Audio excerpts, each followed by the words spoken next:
3:47 a.m. Sevastopol Naval Yard. Look at the Kilo-class submarine. Designation B.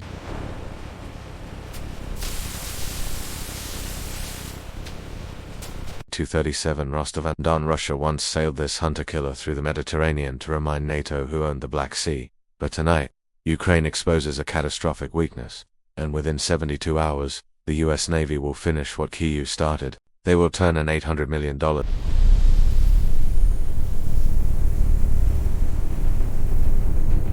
a symbol of Russian naval supremacy into the most embarrassing intelligence gift since the Cold War, in 180 seconds.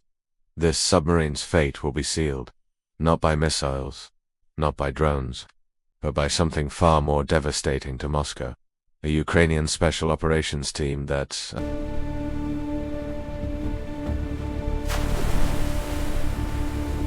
about to do the unthinkable. We aren't talking about sinking a patrol boat or hitting a fuel depot. We are talking about the most audacious naval heist in modern history. An operation designed to rip the acoustic signature library straight out of Russia's most advanced attack submarine. This is the Rostov-on-Don to Moscow. It's the silent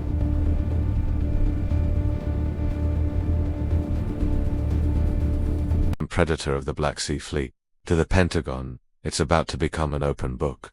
September 2023. Sevastopol dry dock. Remember when Ukraine hit this exact submarine with Storm Shadow missiles? The internet celebrated.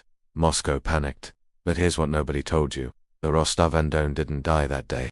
It was wounded, badly, but the Russians didn't scrap it. Instead, they made a decision so monumentally stupid that Ukrainian intelligence officers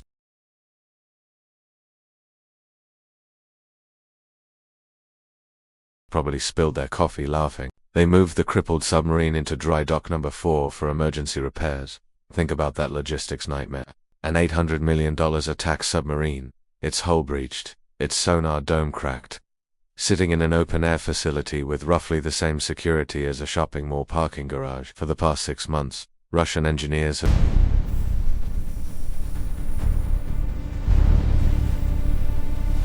been working around the clock. Their specialized repair crews, many of them civilian contractors, cycle in and out with minimal screening. The chaos of sanctions means parts are arriving from at least 3 different black market suppliers, and Ukrainian intelligence has been watching every single delivery truck. 48 hours before the operation, 620 miles away in Kyiv, the GU, Ukraine's military intelligence directorate, receives a signal they've been waiting for since October. An asset inside the Sevastopol shipyard, let's call him Dmitry, has just confirmed the impossible. The Rostov-on-Don's Combat Information Center is being reassembled. The fire control computers are back online for diagnostic testing. And most importantly, the submarine's acoustic library, the classified database containing the sound signatures of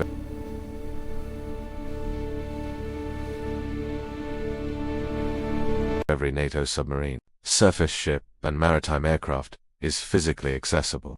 This library isn't just data, it's the submarine's brain.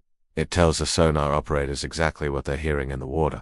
American Virginia class, British Astute, French Barracuda. The library knows them all. And for the US Navy, getting their hands on this information would be like stealing the other team's entire playbook the night before the Super Bowl. The window is narrow, and the repair crews are installing a new sonar processing unit tomorrow. Once it's sealed inside the pressure hull, access becomes impossible without cutting through titanium. Ukraine has exactly 14 hours. 2:15 a.m. Black Sea. 12 nautical miles from Sevastopol, the water is 47 degrees Fahrenheit and black as oil. 6 Ukrainian combat divers are slipping out of a modified civilian fishing vessel.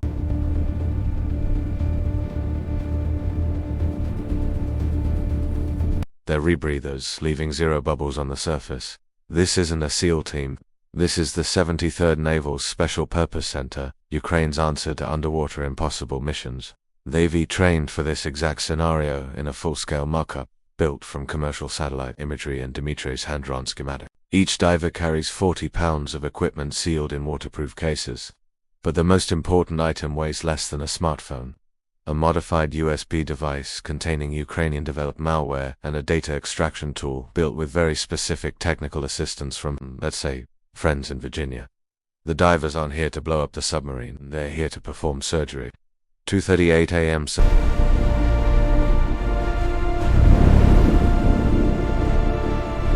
Sevastopol harbor. While the world sleeps, 30 Ukrainian maritime drones launch from hidden positions along the Crimean coastline. These aren't the usual explosive Magora V5 variants. These are decoys, electronic warfare platforms designed to make Russian radar operators see ghosts. Within minutes, the Black Sea Fleet's defensive network lights up like a Christmas tree in hell. The command center is screaming about an incoming swarm attack. The harbor defense boats scramble. The shore-based Pantsir systems start tracking.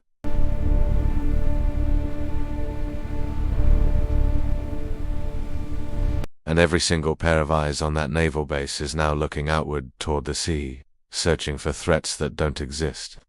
Nobody is looking at dry dock number 4. Nobody is watching the 6 shadows that just climbed out of the water behind the fuel storage tanks. 2:52 a.m. dry dock number 4.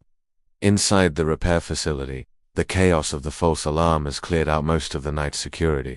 The skeleton crew remaining is glued to their radios, listening to reports of drone contacts being engaged 3 miles offshore. The Ukrainian team moves like water through pipes. They've memorized every camera angle, every patrol route, every blind spot. Dmitri's access card gets them through the first 2 checkpoints.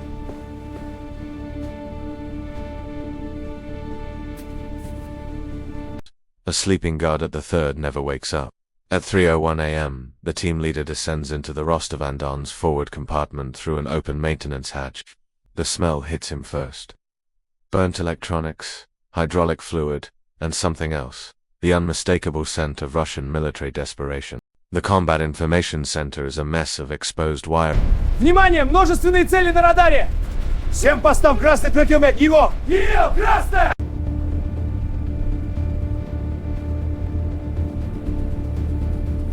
And half-installed equipment, but there, mounted in a temporary diagnostic rack, is the prize. The MVU-11 OEM Combat Management System, connected to an external hard drive for testing purposes. It's like finding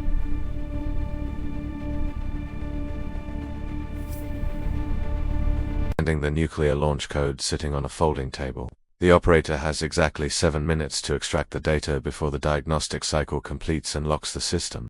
His fingers move faster than thought.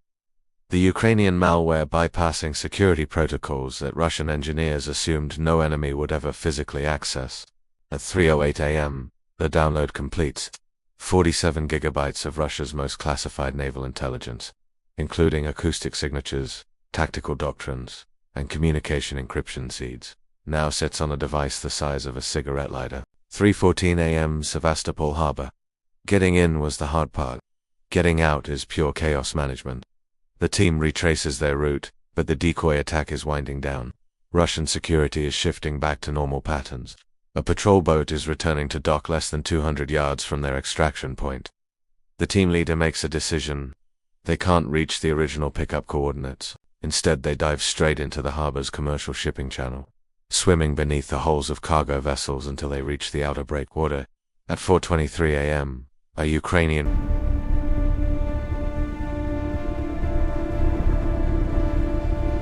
reconnaissance drone confirms 6 heat signatures being pulled onto a fast-moving rigid inflatable boat heading southwest.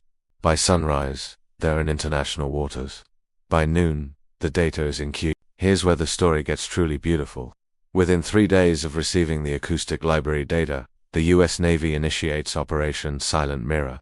Every Virginia-class submarine in the Atlantic Fleet receives an emergency software update. If you know exactly what sound signature your enemy is listening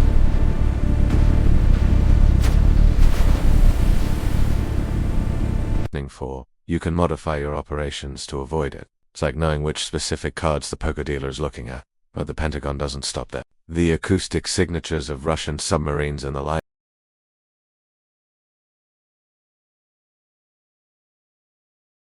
library, including the Kilo class, the improved Kilo, and even the new Alota class, are immediately cross-referenced with decades of hydrophone recordings from SOSUS, the Navy's underwater listening network.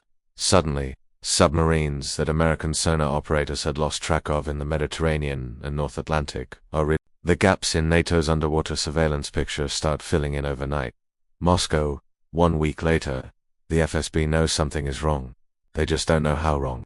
The first sign comes when a Russian Kilo-class submarine operating near the Guyuk Gap That's the Greenlander Sander UK choke point reports being tracked by a US Navy P-8 Poseidon aircraft for 72 consecutive hours. The submarine's commander tries every evasion technique in the book. Nothing works.